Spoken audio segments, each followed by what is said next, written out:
Então nós vamos trabalhar hoje com a definição de função e alguns tipos, né, de operações e tal, entre funções. Então a primeira coisa é repensar no conceito. Qual que é o conceito de função? É quando a gente tem duas grandezas e essas duas grandezas elas têm uma relação entre elas, de modo que a primeira grandeza, que a gente vai chamar de x, está associada a um único valor de y. Um exemplo clássico: se a gente pegar cada pessoa e medir a altura, cada pessoa tem a sua altura. O que acontece? Acontece que duas pessoas diferentes podem ter a mesma altura, mas uma única pessoa ela não vai ter duas alturas. Ela faz a medição sem sapato, em pezinho, do jeito que tem que ser feito.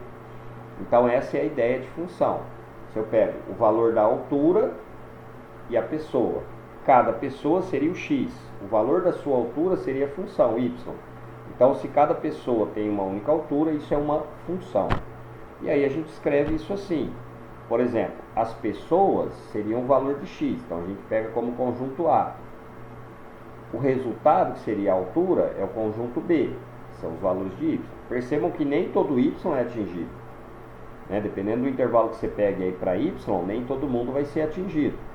Então isso a gente pode acontecer. O conjunto A a gente vai chamar de domínio e o conjunto B a gente chama de contradomínio.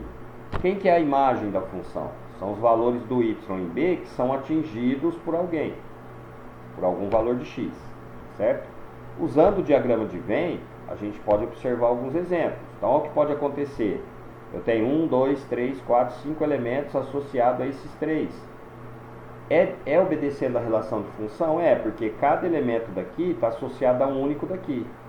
Ah, Pimenta, mas e esse e com 7 não está associado os dois a menos 7? Tá, mas é aquela história que eu falei. Duas pessoas podem ter a mesma altura. Agora você pode ver que cada elemento aqui do conjunto A, que é o conjunto de partida, está partindo uma única setinha. Então isso é função. O que não é função? Esse aqui ainda também é função. Tem cada elemento daqui, que apesar de não ser um número, é um parzinho ordenado, cada elemento daqui está sendo associado a um único valor em B. O que não é função? O que não é função é quando você tem isso, ó.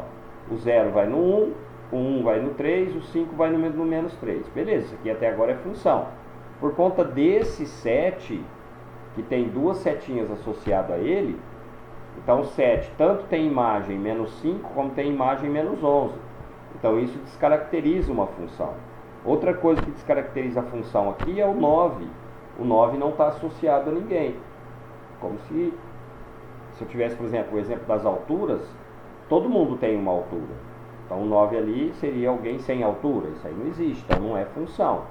Então isso caracteriza uma relação que não é função, certo? Essa daqui é função. Todos os valores estão associados ao mesmo ponto. Então é uma função que a gente chama de função constante. Beleza? Então isso também é uma função. Tá? Observando os gráficos em relação aos gráficos no plano XY, o que é função e o que não é função, vamos começar aqui, ó. Se o gráfico é contínuo, né? Se o gráfico é um segmento de reta, parte de segmento, quando que é função? Quando cada retinha vertical que corta o eixo,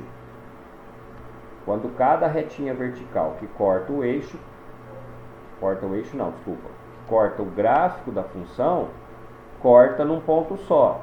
Olha lá, ó, cada retinha vertical que corta o gráfico da função, corta num ponto só. Em especial esse ponto aqui, ó. Aqui você pode ver, antes de fazer aqui está aberto, aqui está fechado. Então esse é o valor da função quando eu pegar o x igual a esse ponto. E aí eu tenho isso como gráfico de função. Quando que eu não tenho gráfico de y em função do x? Então isso aqui é uma função y em função de x. Esse aqui não é, por quê? Porque a hora que eu pego um valor aqui de x, a retinha vertical vai ter dois pontos associados a ela. Vai ter um y aqui em cima, um y1 aqui em cima e o y2 aqui embaixo. Então isso não é função. Certo? Então esse gráfico não é função. Não é a função nunca, Pimenta? Não. Não é função y igual a f de x. Pode ser que se ao contrário seja função. Na verdade, ao contrário vai ser função. Beleza? Então vamos lá. Pensando no domínio e a imagem, como é que eu determino o domínio e a imagem? Se o gráfico for de pontos discretos, então o que a gente vai fazer quando os pontos são discretos? Não tem a linha ligando esses pontos.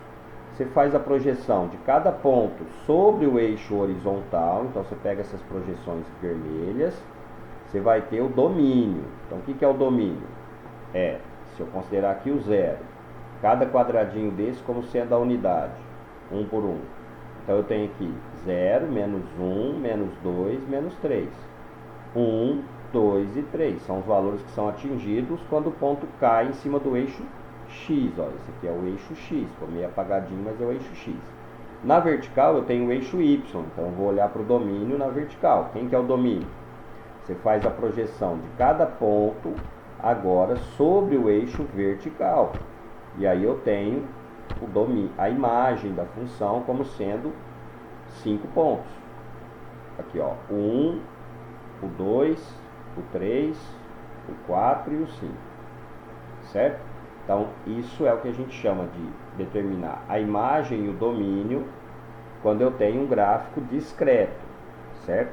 Lembrando que as projeções de cada ponto sobre o eixo horizontal vai me dar o domínio. E a projeção de cada ponto sobre o eixo vertical vai me dar a imagem.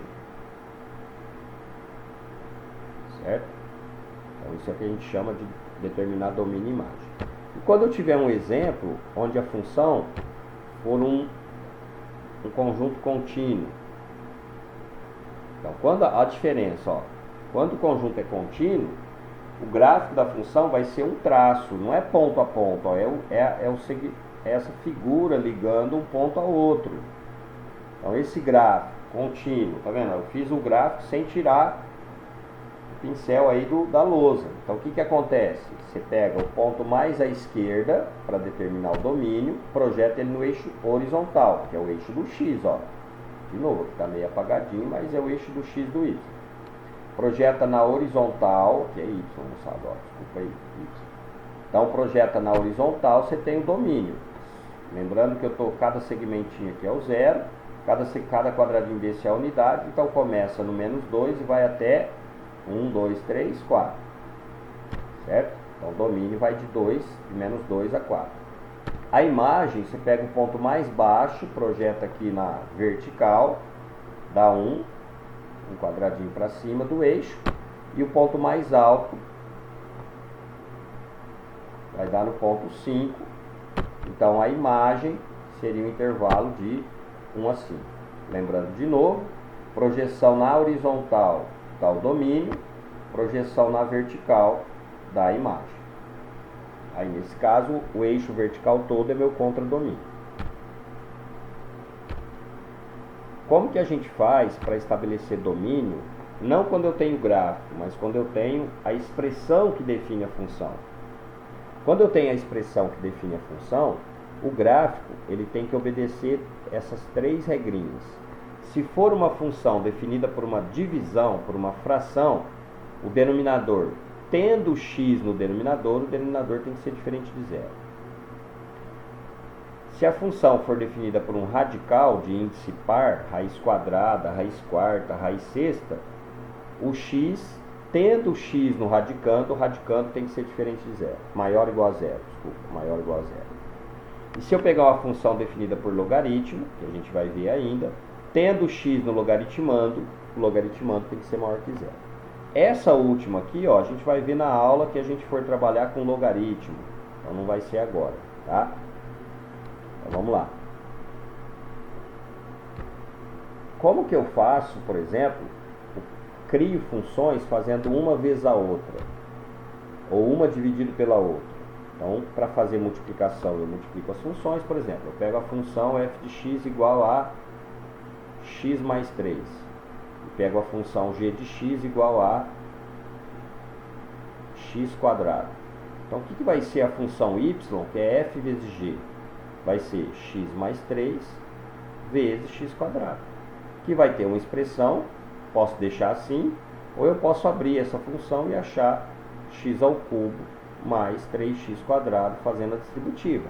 x quadrado vezes x dá x ao cubo, x quadrado vezes 3 dá 3x quadrado. Então a multiplicação, o produto dessa função x mais 3 pela função x quadrado tem como resultado 3x ao cubo menos 3x. Ou eu posso simplesmente deixar assim também. Quando a gente faz divisão, o único cuidado que eu tenho que tomar é o domínio dessa divisão vão ser os pontos onde o g é diferente de zero. Se eu pegasse esse caso, por exemplo, quem seria a minha função? X mais 3 sobre x quadrado. Pegando as mesmas duas funções. E aí, no caso, o domínio teria que ser x diferente de zero. Por quê? Porque quando x é zero, embaixo não pode ser zero, então teria que tirar o zero. Beleza? Então isso é o que a gente chama de multiplicação e divisão da função. Uma outra coisa é você trabalhar com a composição. Ó. A gente pode fazer esse caminho para chegar no valor do conjunto C, ou cortar caminho por aqui. Então vamos ver como é que funciona isso. Eu posso pegar um x e levar o x numa função f de x, que é u. Saindo desse u, eu posso chegar num y, que é o g de u. Só que eu tenho um caminho mais curto aqui, que é sair do x e direto chegar no y através da função h de x. Então, o que essa função h de x pode ser substituída? Essa função h de x, a gente diz que ela é uma composição entre a função f, que leva o x no u, e a função g, que leva o f de x no y. Tá? E aí você percebe, ó, que a função y é o g de u, ela partiu do u e chegou em y. Para fazer a composição direta, eu saio com a função h, que leva o x no y, e na verdade eu fiz isso, ó, se você substituir esse u aqui por f de x, a gente chega que o y é o g calculado no ponto f de x. Então quando eu tenho uma função calculada dentro da outra, a gente chama de composição de função. Tá?